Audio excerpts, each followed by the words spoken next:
নমস্কার বন্ধুরা, পম্পার কিচেনে আপনাদের সকলকে স্বাগত। আজ আমি আপনাদের সাথে শেয়ার করব বিক্রমপুরের ঐতিহ্যবাহী পিঠা বিবিখানা পিঠার রেসিপি। বিবিখানা পিঠা দেখতে যেমন সুন্দর হয়, খেতে তেমনই অপূর্ব অসাধারণ। একবার খেলে বারবার বানাতে ইচ্ছা করবে। দুধ, নারকেল আর গুড় দিয়ে বানানো এই পিঠেটা সবার মন কেড়ে নেয়। একবার না খেলে ভীষণ মিস করবেন। সামান্য কয়েকটা ঘরোয়া উপকরণ দিয়ে খুব কম সময়ে ঝটপট এই পিঠেটা একবার হলো বানিয়ে নিতে পারেন।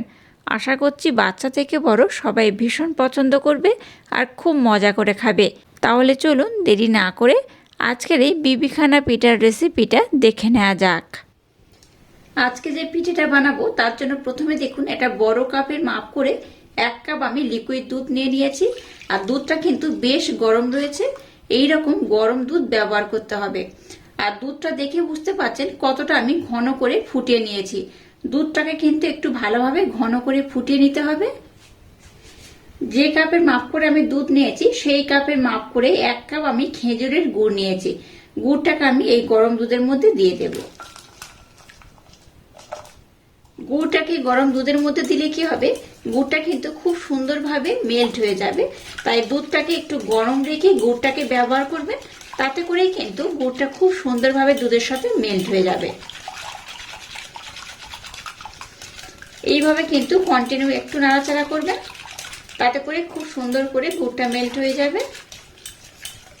এবার এখানে আতপ চালের গুঁড়ি আমি ব্যবহার করব।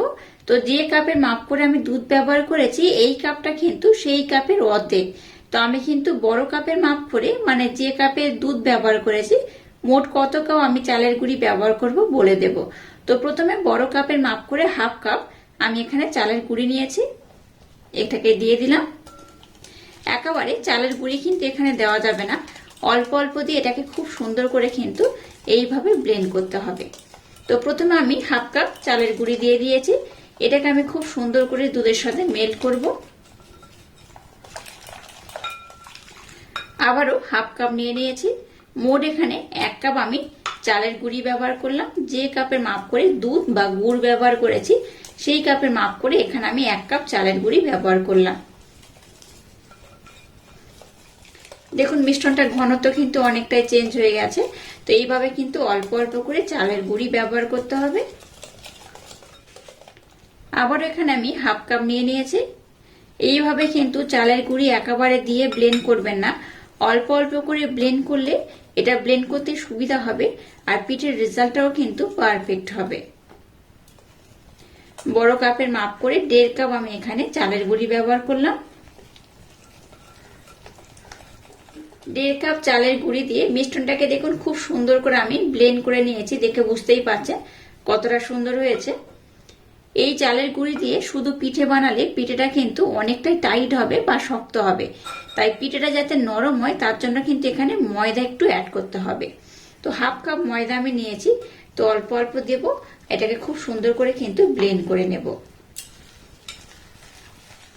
দেখুন মিশ্রণটাকে খুব সুন্দর করে ব্লেন্ড করেছি। এখানে আমি আর একটু কিন্তু দুধ ব্যবহার করব, তবে একটু পরে। তার আগে আমি এখানে আরো 2-1টা উপকরণ অ্যাড করব। এই পিঠের স্বাদটা দ্বিগুণ বাড়ানোর জন্য অবশ্যই এখানে একটু লবণ কিন্তু অ্যাড করতে হবে। তো লবণটা দিয়ে দিলাম। আর এখানে সামান্য আরেকটু দুধ আমি অ্যাড করলাম। যেহেতু মিশ্রণটা অনেকটা ঘন হয়ে গেছে, আপনারা কিন্তু যে দুধটা আমি ব্যবহার করেছি সেই দুধের মধ্যে সবকিছু ব্যবহার করতে চাইলে এখানে যতটা দুধ দিয়েছেন, মানে 1 কাপ দুধ, তার সাথে 1 কাপ চালের গুঁড়ি আর 1/2 কাপ ময়দা দিলেই হবে। এইভাবে মিশ্রণটাকে রেডি করবেন, দেখবেন তাতে করে কিন্তু এই পিঠেটা একদম পারফেক্ট হবে। আর একদম দুধ আর গুড় দিয়ে বানানো এই পিঠের স্বাদই আলাদা। এই পিঠে যে একবার খাবে এই পিঠের প্রেমে পড়ে যাবে। তো যাই হোক, দেখুন ঘনত্বটা কেমন হয়েছে। তবে এটাকে কিন্তু আমি 1 ঘন্টার জন্য রেস্টে রেখে দেব। আপনাদের হাতে সময় বেশি থাকলে একটু বেশি সময় দিয়ে রেস্টে রাখবেন। যত সময় দিয়ে একটু রেস্টে রেখে দেবেন এই পিঠের রেজাল্ট কিন্তু ততটাই পারফেক্ট হয়। তো আমি কিন্তু পরে একদম শেষে ঘনত্ব কেমন হবে আর কেমন হলে পিঠেটা পারফেক্ট হবে আমি আপনাদের দেখিয়ে দেব।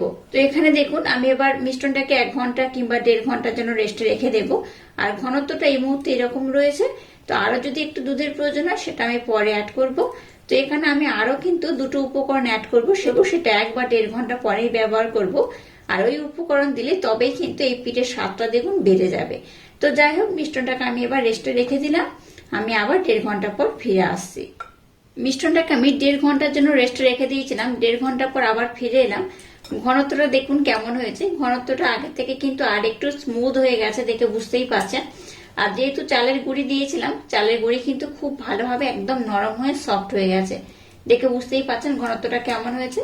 ঘনত্বটা কিন্তু এইরকম একদম ক্রিমি ক্রিমি করে বানিয়ে নিতে হবে। যাক, মিশ্রণটাকে আমি খুব সুন্দর করে রেডি করে নিয়েছি। এবার এখানে একটা মেন উপকরণ অ্যাড করব। সামান্য একটু দিয়ে দেবো এলাচ পাউডার, আর দিয়ে দেবো ছোট্ট বাটির মাপ করে 1 বাটি নারকেল কুড়োনো।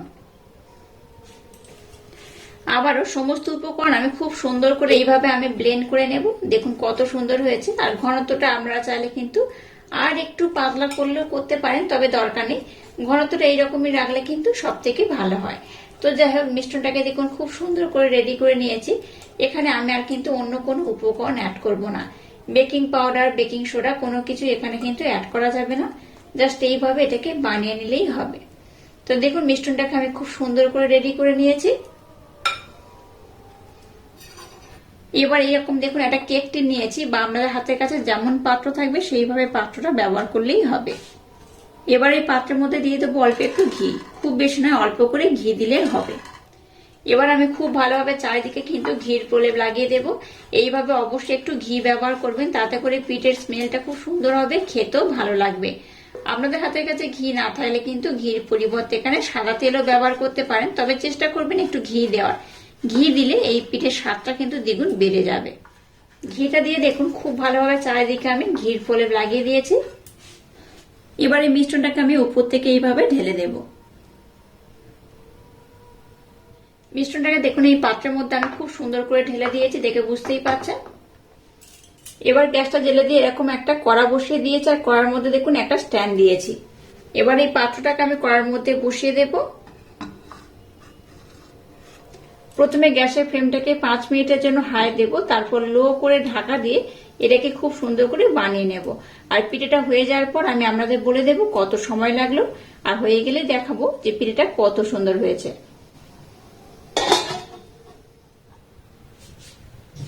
দেখুন পিঠেটা কত সুন্দর দেখতে হয়েছে আর কত অপূর্ব হয়েছে। এটা কিন্তু খুব ভালোভাবে হয়ে গেছে, আর কালারটা দেখেই বুঝতে পেরেছেন এই পিঠেটা কত অপূর্ব হয়েছে। এবার পিঠেটাকে আমি খুব ভালোভাবে ঠান্ডা করে নেব। ঠান্ডা করার পর আমি আপনাদের দেখাবো এই পিঠেটা কত সুন্দর হয়েছে। আর এটা হতে সময় লেগেছে 25 মিনিট, খুব বেশি সময় লাগেনি। 25 মিনিট থেকে আধা ঘন্টা সময় দিলে পিঠেটা খুব ভালোভাবে হয়ে যাবে। তো এবার এটাকে কিন্তু আর ঢাকা দেব না, ঢাকা না দিয়ে এটাকে আমি খুব ভালোভাবে ঠান্ডা করে নেব। আর ঠান্ডা করার পর নেক্সট স্টেপ আমি আপনাদের সাথে শেয়ার করব। দেখুন পিঠেটাকে আমি একটু ঠান্ডা করে নিয়েছি, খুব ভালোভাবে ঠান্ডা হয়নি, একটু হালকা গরম রয়েছে। তো এই অবস্থায় আমি আপনাদের দেখিয়ে দেব। আপনারা চাইলে কিন্তু এটাকে একদম ঠান্ডা করার পর সার্ভ করতে পারেন, বা একদম ঠান্ডা করার পর সার্ভ করবেন, তাতে করে এই পিঠেটা খেতে বেশি ভালো লাগবে। পিঠেটাকে ঠান্ডা করতে দেখুন খুব সহজে কিন্তু অটোমেটিক ডিমোল্ড হয়ে গেছে, দেখে বুঝতেই পারছেন। এই দেখুন একদম কিন্তু অটোমেটিক ছেড়ে উঠে যাচ্ছে, দেখে বুঝতেই পারছেন। তো একটা প্লেট নিয়ে নিলাম, প্লেটের মধ্যে এটাকে আমি খুব সুন্দর করে ডিমোল্ড করে নেব।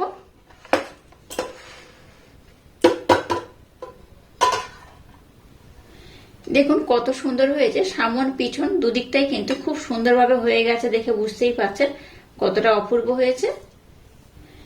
এবার একটা ছুরির মাধ্যমে আমি আপনাদের কেটে দেখাবো এই পিঠেটা কত সুন্দর হয়েছে। প্রথমে এটাকে দেখুন আমি এইভাবে মিডিল পয়েন্ট থেকে একটু কেটে নেব। একটা বড় ছুরি নিলাম, বড় ছুরির মাধ্যমে আমি আপনাদের কেটে দেখাবো। এই দেখুন কত সুন্দর হয়েছে। এই পিঠেটা দেখতে যেমন সুন্দর হয়, খেতে কিন্তু তেমনই অপূর্ব, অসাধারণ। পিঠেটাকে আপনারা আপনাদের মনের মতো করে কিন্তু কাটতে পারেন। এবার এটাকে আমি একটু এইভাবে কেটে নেব। পিঠেটা দেখে বুঝতে পারছেন একটু কিন্তু গরম রয়েছে, যেটাকে কিন্তু আর একটু ঠান্ডা করে তারপর আপনারা সার্ভ করবেন। তো আমি আপনাদের একটু তাড়াতাড়ি দেখিয়ে দিচ্ছি, তাই কিন্তু আমি কেটে নিচ্ছি। দেখুন পিঠেটা কত সুন্দর হয়েছে। এই দেখুন ভিতরটাও দেখুন কত অপূর্ব হয়েছে, কতটা নরম হয়েছে। এটা শুধু দেখতে নয়, খেতেও কিন্তু অপূর্ব অসাধারণ। এইভাবে একবার বানিয়ে খেলে আপনাদের বারবার বানাতে ইচ্ছা করবে। আর বিক্রমপুরের ঐতিহ্যবাহী পিঠা এই বিবিখানা পিঠা খুবই কিন্তু ওখানে বিখ্যাত। তো এই পিঠা একবার হলেও বানিয়ে দেখবেন, অপূর্ব খেতে লাগে। বাচ্চা থেকে বড় যাকে বানিয়ে খাবেন সেই আপনাকে ভীষণ প্রশংসা করবে। আর ভিতরটাও দেখুন কত সুন্দর হয়েছে। আর আজকের এই অপূর্ব স্বাদে পিঠার রেসিপিটা যদি আপনাদের ভালো লাগে তাহলে চ্যানেলটাকে লাইক, শেয়ার, কমেন্ট এবং সাবস্ক্রাইব করবেন।